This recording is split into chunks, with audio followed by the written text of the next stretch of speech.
বিসমিল্লাহির রহমানির রহিম। আসসালামু আলাইকুম। কেমন আছেন সবাই? আশা করছি অনেক অনেক ভালো আছেন।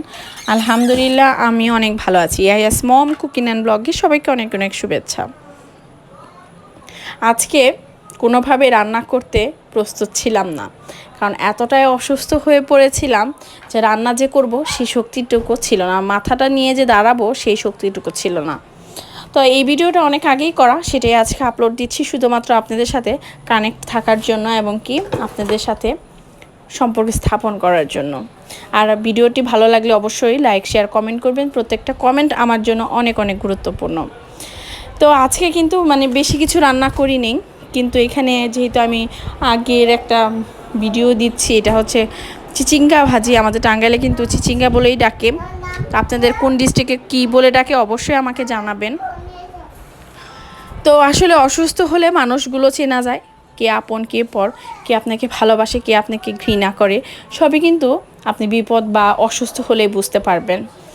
কিন্তু দেখলাম যে জীবনে যাদের জন্যই বেশি করবেন তারাই কিন্তু আপনাকে অপমানিত এবং কি কথা শোনাবে বা অকৃতজ্ঞর মতো অস্বীকার করবে।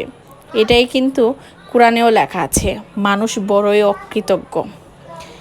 যাই হোক, আজকে প্রচণ্ড শরীর খারাপ ছিল, যেহেতু আমি আসলেও জানি না, আমি ভালোই স্বাস্থ্য ভালোই, কিন্তু হঠাৎ করে আমার প্রেশারটা অনেক লো হয়ে যায়, যার কারণে পৃথিবীটা মনে হয় যে আমার কাছে ঘুরতেই থাকে।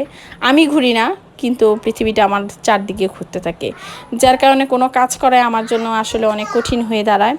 কারণ মাথা ঘুরালে জানেন যে কোনো কাজই করা যায় না, আর খুবই ভীষণ খারাপ লাগে। আর গরম যেহেতু পড়েছে, খুবই আসলেও কষ্ট। আর বিশেষ করে মা যদি অসুস্থ হয়, সবচাইতে কষ্ট করে হলো বাচ্চারা সাফার করে। তাই সবসময় দোয়া করবেন আমি যেন সুস্থ সবল থাকি বাচ্চাদের জন্য, কারণ বাচ্চারা আমার উপরে নির্ভর।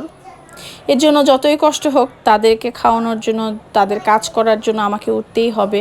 যতই কষ্ট হোক, নিজের উপরে যুদ্ধ করে হলেও ওদের জন্য আমাকে উঠতে হয়, মাথা দাঁড়া করাতে হয়। আল্লাহ তাআলা জানি সবসময় সুস্থ রাখে আমাকে, শুধুমাত্র 3টা বাচ্চার জন্য। ইনশাআল্লাহ দোয়া করবেন অবশ্যই।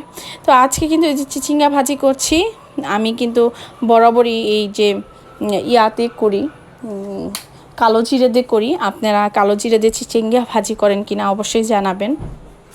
আর এভাবে চিচিঙ্গা ভাজি করলে কিন্তু একদম নর্মালভাবে করেছি। আর আমার শাশুড়ি আম্মা যেহেতু ঝাল খেতে পারে না, আমি কিন্তু কোনো প্রকার বা কাঁচামরিচ বা শুকনা মরিচ কোনো কিছুই দেইনি, শুধু পেঁয়াজ, হলুদ, লবণ আর কালো জিরা দিয়ে একবার হলেও খেয়ে দেখবেন কতটা সুস্বাদু আর কতটাই মজা হয়।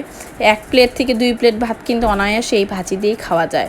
আবার বলবেন আপা আপনার মুখে তো অনেক রুচি, হয়তো বা আপনি ভালো লাগে না। ভাই, যদি বিশ্বাস না করেন অবশ্যই একবার হলে এভাবে রান্না করে খেয়ে দেখবেন, অসাধারণ টেস্ট।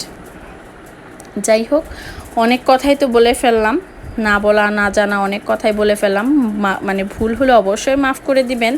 আর এরকম ছোট ছোট ভিডিও দেখতে অবশ্যই আমার পেজে ফলো দিয়ে রাখবেন ইনশাল্লাহ।